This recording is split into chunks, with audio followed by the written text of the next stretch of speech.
Hello, Wolfpack. Welcome to part 19, and let us continue on, shall we? Oh boy. Let us just find our way to inside the temple, and let's see what will happen.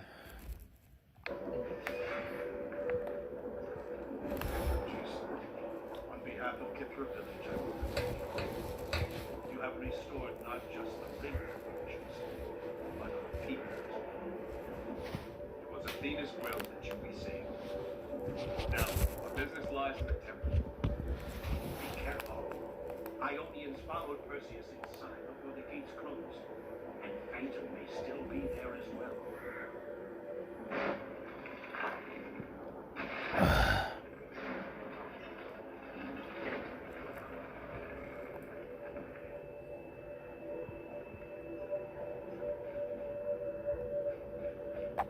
Anyone else still thinking about that little girl? Strixa. That was it. What happened to her? I have a feeling we'll see her again. What do you mean? Oh, here we go.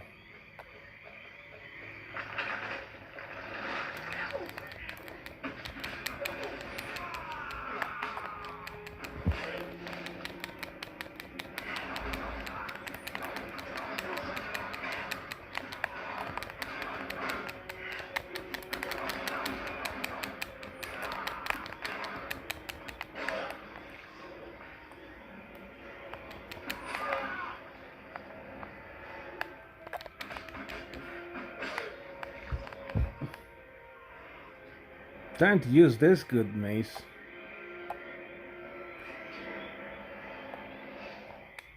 Ahead lies the Temple of Athena, the sanctuary of the Golden Fleece. Praise and glory to Athena the Bright-Eyed, Athena the Virgin, Athena of the Sea. Why does a temple need to be so large? The Naziros prefer to pray in nature, out in the forest, or near the water's edge. The last place I want to speak to my gods would be among the cold stones of such a place. Temples are often more than just places to pray, Atalanta. They are where people gather to share news, or discuss their concerns, or decide important matters. At some temples, people receive healing or take part in sacred ceremonies, such as marriage or sacrifice. I suppose. Still, seems like they could do all that in a smaller space. Oh, yes. Time to use this beauty. Can't wait to use this,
one more.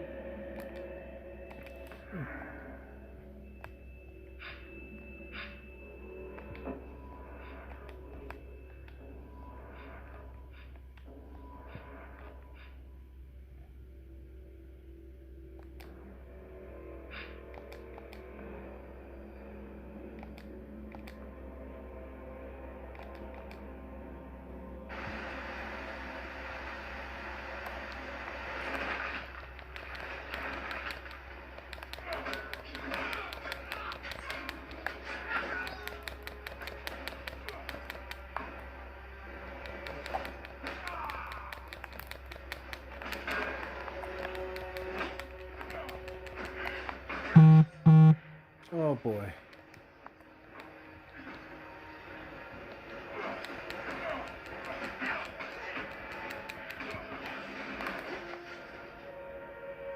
Man, they don't sit there.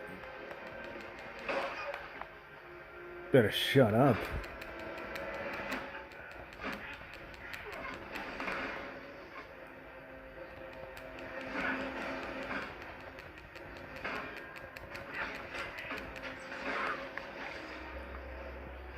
Poke it up or shut up.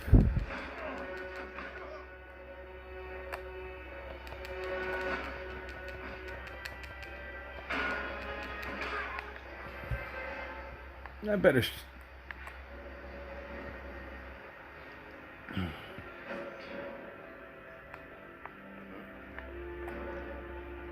All right, time for a little story.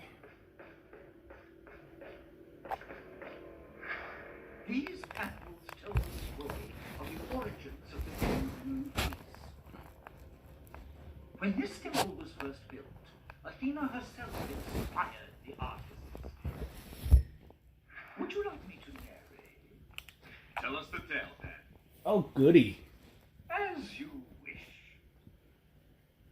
When Zeus claimed dominion over land and sky, not all of the vanquished Titans were sent to Tartarus.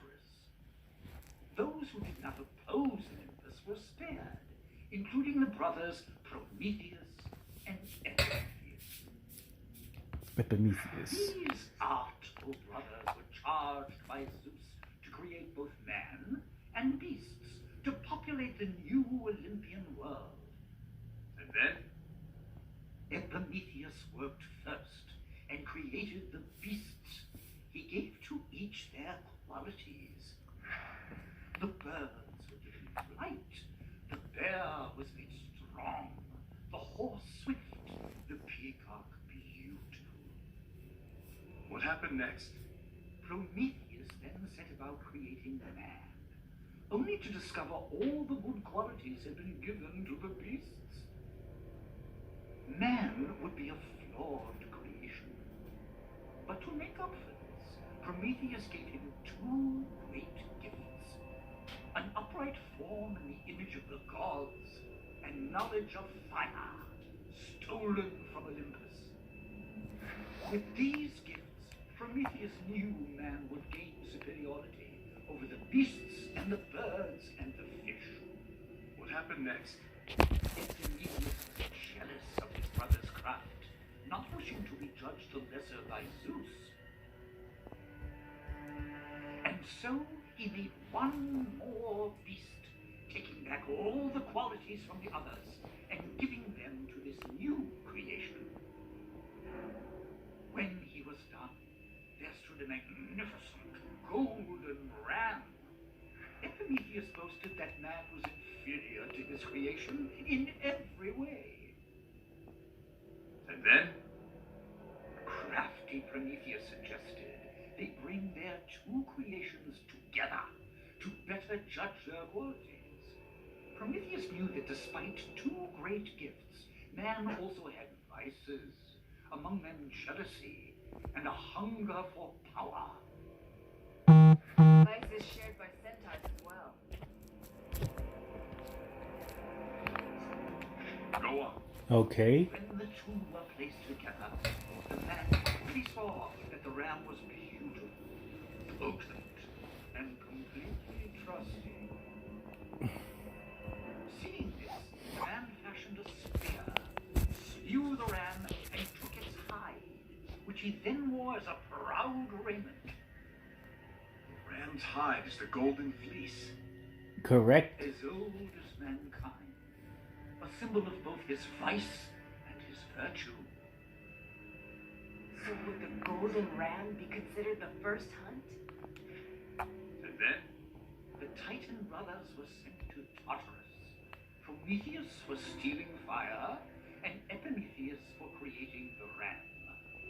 The gods of Olympus then argued about what to do with the fleece.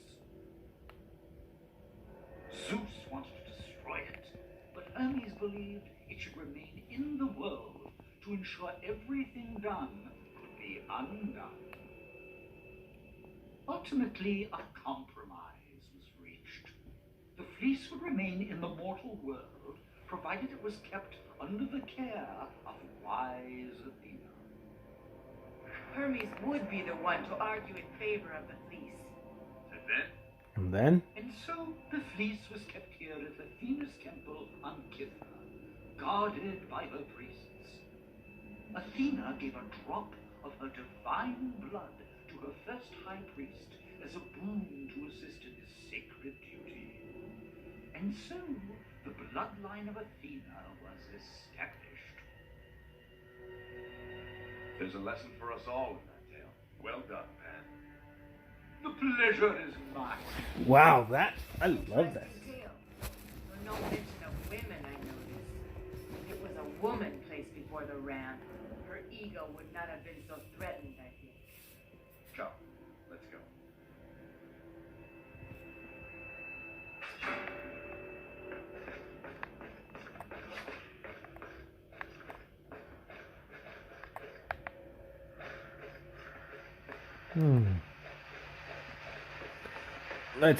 Let's find out. Three more are waiting for you here.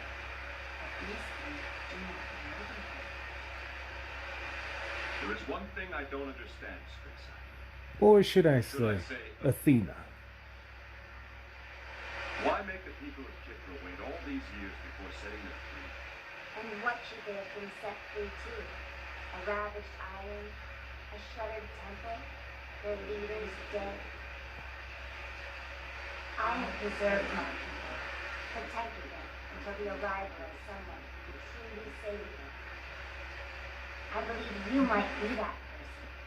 Your resolve on your quest has shown me as much. Will you prove me right? I am determined to save my wife. Whatever it takes to do that, I will do it. 3 more Medusas you must weigh. 3 more judgments you must cast. The 3 who remain bear the burden of this island's fate. Phaedon, Perseus, and Medusa. Okay. Where do I find Perseus? In the Hall of Argonauts to the east. Perseus carries my blood, and so has not been preserved like the others. He is in his own form of stasis. You must learn that he has the strength to bring an end to this. Where is Phaedon? Phaedon is in the Hall of Philosophers, to the west. You must uncover the truth. Find out what part he played in Kithra's tragedy. The High Priestess. She's here? She must be judged last, after the other 2. Only then will you be ready to confront the one in whom I place the greatest trust. We will find these 3. Remember, those outside could not be held responsible for the crimes that have occurred. They were worthy of being saved. Those inside the temple, however, must be judged. By me. Oh man. I'm sure they will resist such judgment. When did you figure out Strixa was Athena? There's something strange about a little girl living alone in the swamp, is there not? Particularly one with gray eyes. I knew there was something odd about her. She moved without making a sound. Where to, Jason? Phaedon to the west, or Perseus to the east? We must deal with both before we're done. Come. I'm gonna deal with Perseus first.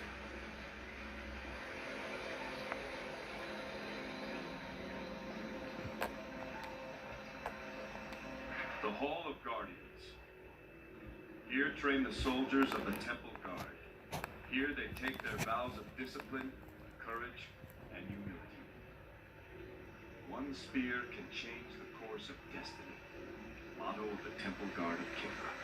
It sounds like Perseus truly believed that motto. After all, he ran back here for the spear of virtue.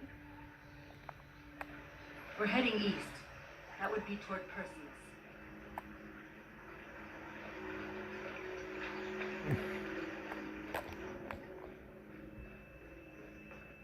There you are. Athena, I have failed you. I am unworthy of your grace. But let me prove my devotion. If it takes 100 lifetimes, I will prove myself to you. Come no further.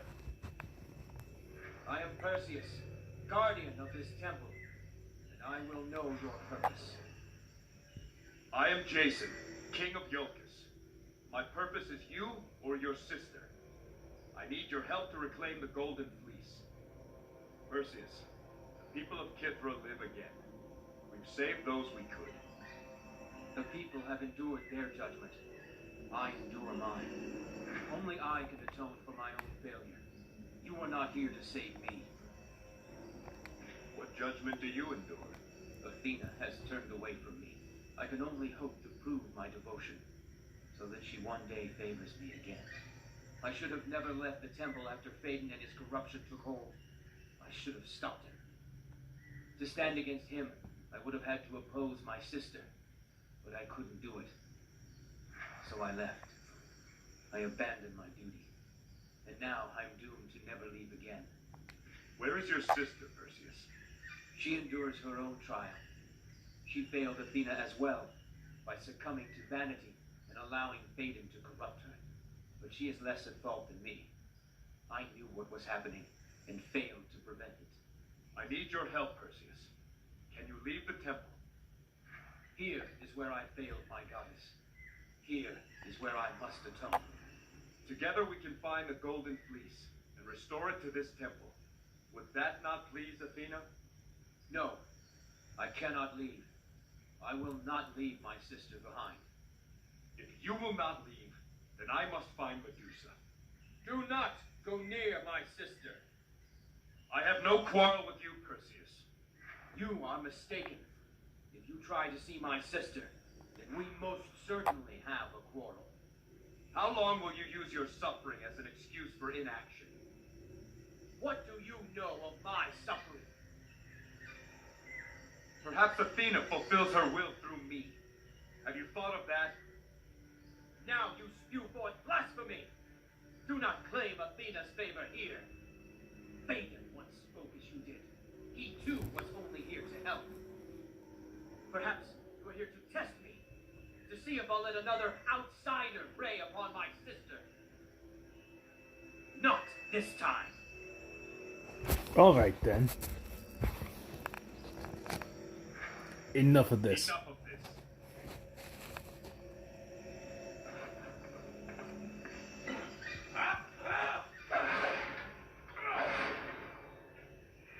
The spear! You have Athena's grace. Oh, Athena, what have I done? You've spent too long thinking about what you have done. The question is, what will you do now? Where Is your sister, Perseus?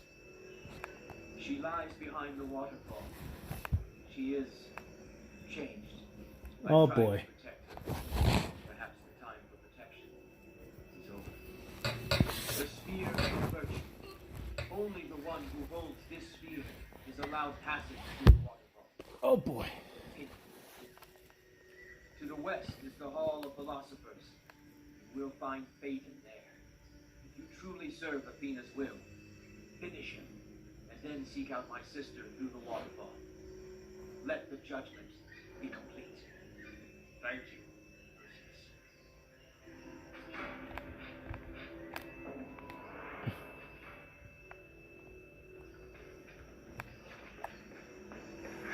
Take care, Jason. My sister is different now. She will not listen to reason like I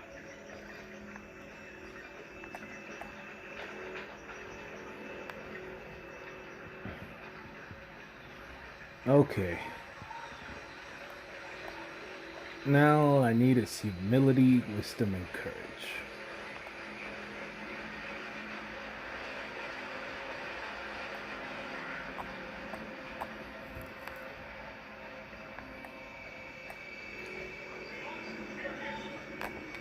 The Hall of Philosophers. Let all who speak within do so in the pursuit of wisdom and justice. Let speech come from the heart, and debate come from the head. The Nisiros have a simple rule when it comes to speeches. Finish speaking before your audience finishes listening. A lovely piece of advice. Let the learned speak. Let the wise listen. Oh, yes. Someone speaking. A group of people. It sounds like a debate. Oh, yes. Fellow philosophers, the golden fleece was an abomination. It had no place in this world. I never liked Phaedon in the first place when I started playing this game. Will serve the greater good in the I end. hated him big time. This I promise you, for my name is not Phaedon.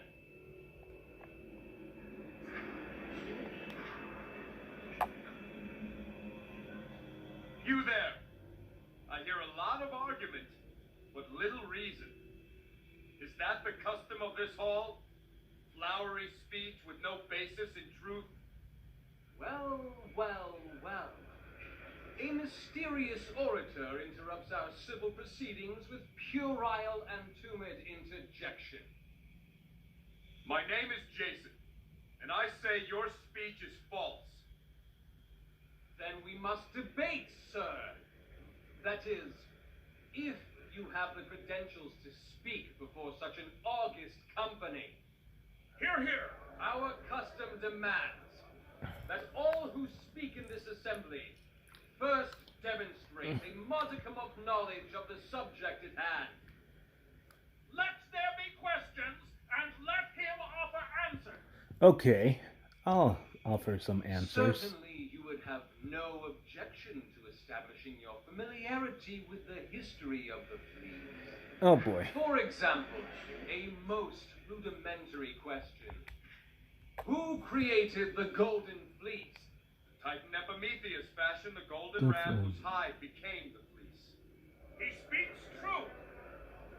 Ah, you are not wholly ignorant, it would seem. But let us press further.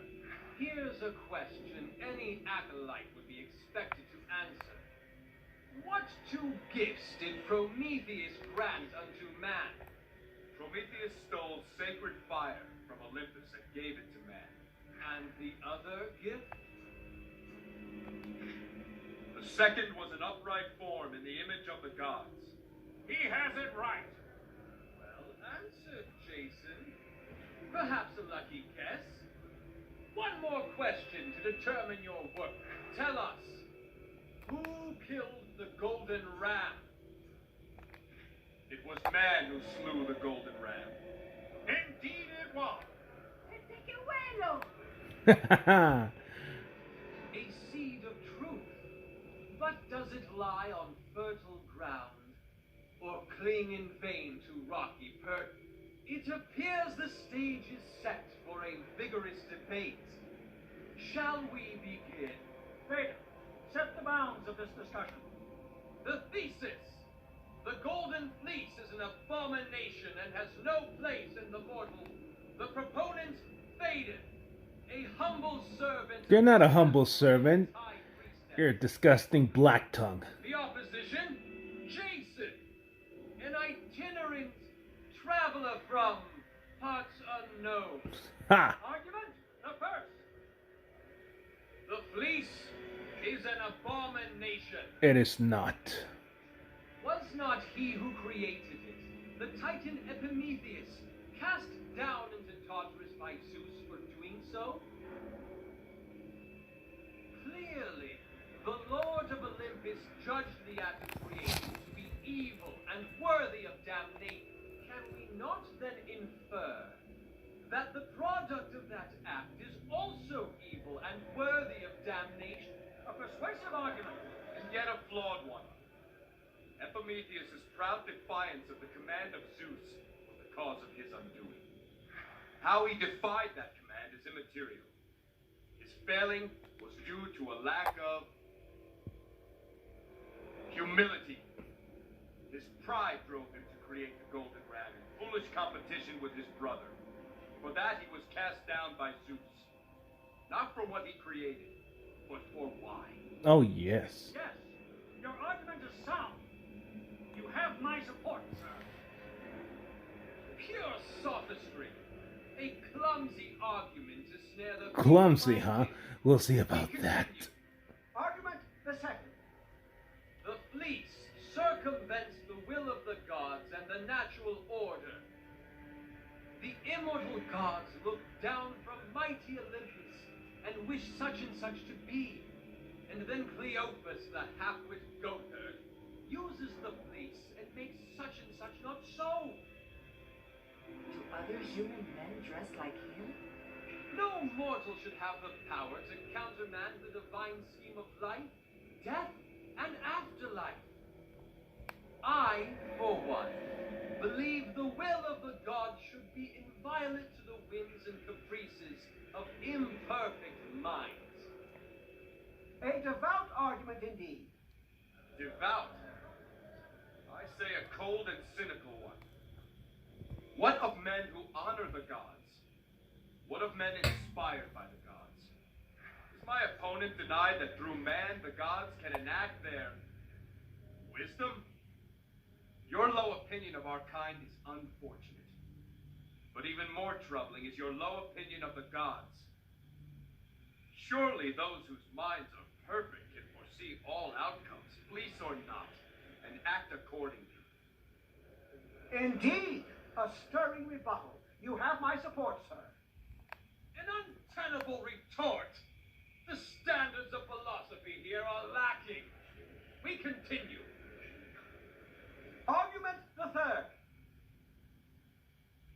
Verily, the golden fleece brings out the worst in men. Wars have been waged for its possession. Brother has killed brother to claim its power. Its very presence on Kithra endangers the people of this island. No. Woe unto he who sleeps upon a bed of gold, for light is his slumber and his trepidation constant. Greece is undoubtedly a more peaceful place without the fleece in it. Insightful words, truly. The man has delusions of adequacy. Do not fool yourself in thinking that a decrease of temptation ensures an increase of peace. Men will fight. They always do. If not for the fleece, then for power. Power. If not for power, then for land. If not for land, then for gold. It's a Flawed world. and we are its flawed Flawed inhabitants. inhabitants. It takes conviction to do what's right in such a world. It takes courage. Courage. That's how we prove the good in us. Take away the fleece and we are not suddenly made more virtuous. That's an argument made of vapor. Your words soar upon the lofty wings of wisdom. I cast my lot with you, sir. Haha! Vapor! Huh. Let us move to the closing arguments. Good sirs, I appeal to the most discriminating sagacity of this assemblage. The fleece is an abomination, a singularity, and singularities are dangerous things. It has the power to conquer nations, the power to raise the living from the dead, and yet it has no conscience. It gives its power indiscriminately to any who can claim it, whether by brutish strength or cunning guile. Why do we risk such calamity? And for what? All that good men should reasonably do, they can accomplish without the fleece. We are better off without it, say I. I am I'm a king. Not a scholar. So what wisdom I have is born from governing men, not studying parchment. I am not one for ostentatious pedantry or spurious erudition. I will leave that to my opponent. What I do know is this. The fleece is neither good nor evil. It does not decide its purpose any more than does my sword. The only thing certain in this life is we all are to leave it eventually. The fleece may delay that moment, but it cannot remove it. We men are transient things. The fleece does not change that. As such, how can the fleece be an abomination? It does not alter our fundamental nature. We are taught that the Titan Epimetheus made the golden fleece. I say that's wrong. Epimetheus made the golden ram. It was man who made the golden fleece. If you say that such a thing does not belong in this world, then neither does man himself. Yep. With prudence, the fleece encourages discipline and imparts wisdom, ensures justice, inspires courage. Oh, yes. I hope all here would agree that these virtues most certainly have a place in this world. Brilliant! We hear Athena's wisdom. Hear, hear! Well spoken, Jason. Truly, you're a man of many talents. Someone fetch a laurel crown. You can't all be persuaded by this. Oh, shut it, Phaedon. Shut it. Wonderfully said, sir. Bah. It was too much to think this self-important rabble could comprehend simple truths. You, sir, are the most dangerous kind of agitator. And Really? there's only one way to reason with an agitator. There is no debate or argument with evil such as this. Silence, filthy thing! I am the voice of this. Shut it, Blacktongue. Jason, you see it? You are a Blacktongue. What? Not that it matters now. You're dead to me. That slut Medusa is easy work. And the brother proved a coward. No! The police left Kidride, the Raven's clutch. The Blacktongues have it now. Where is it? You fiend! Where is it? Where is the police? You will tell me. It is where you cannot hide it. Where you cannot even search. This sword, it once belonged to a priest of Hades. We had a debate, he and I. We argued over who was the rightful ruler of Tartarus. He claimed Hades, while I know it to be Hecate. Despite my flawless reasoning, he simply refused to acknowledge the truth. It is a fine blade, not I will show you my blade.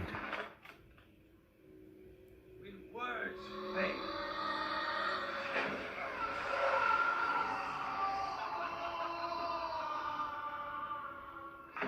You're dead to me. Oh, no.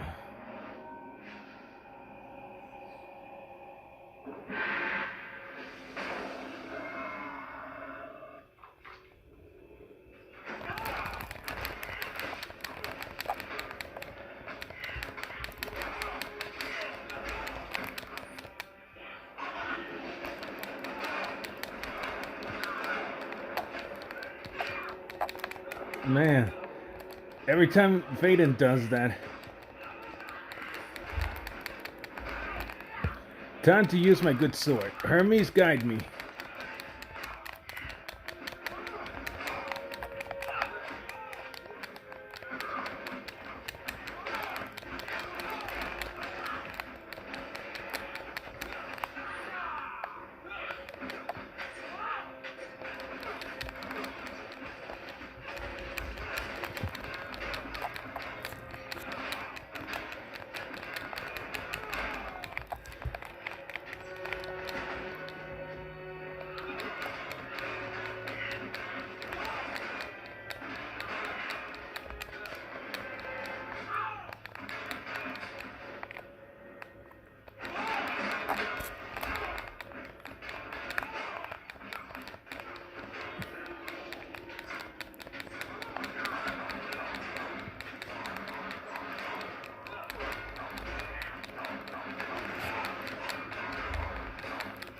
Come on, you got this, you got this.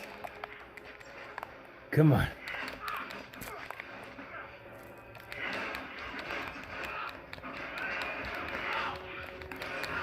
So, come here. Come here, you fool bastard. You're mine. You're mine.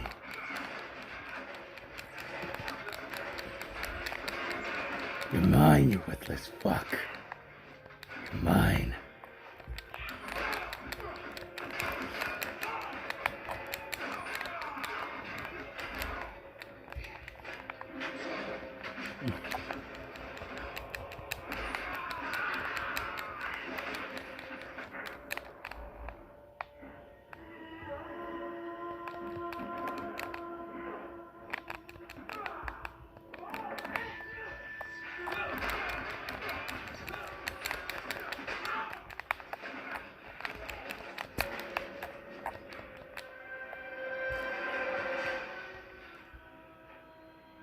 Thorn of Hades.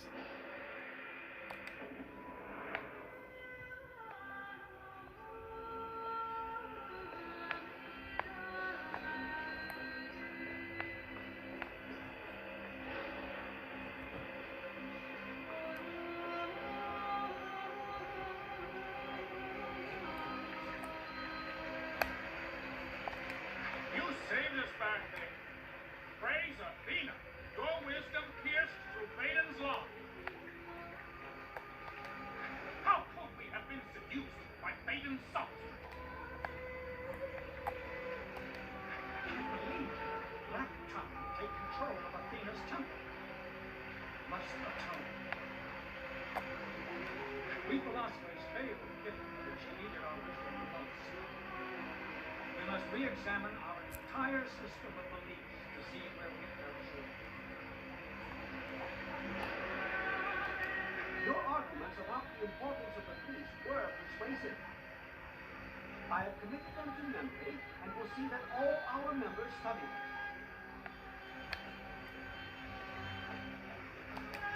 We owe you our lives.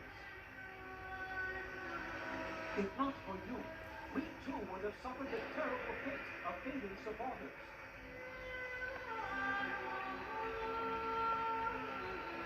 Thank you, Jason.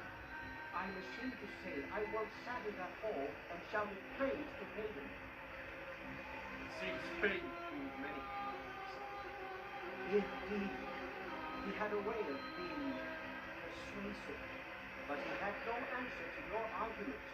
It was an honor to hear you speak.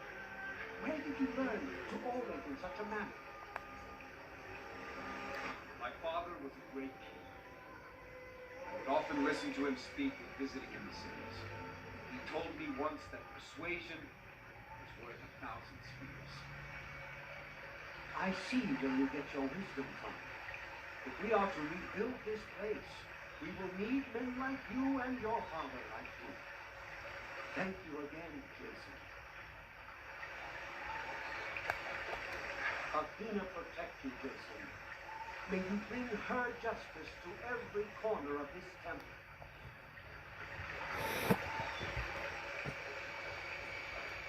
Well, I think it'll be time to. I'll save you in the next gameplay. So, oh man, whatever happens next, Medusa is the last one. It won't be easy, I can guarantee you. So, be sure to comment down and subscribe, hit the notification bell icon, and wolf out, okay?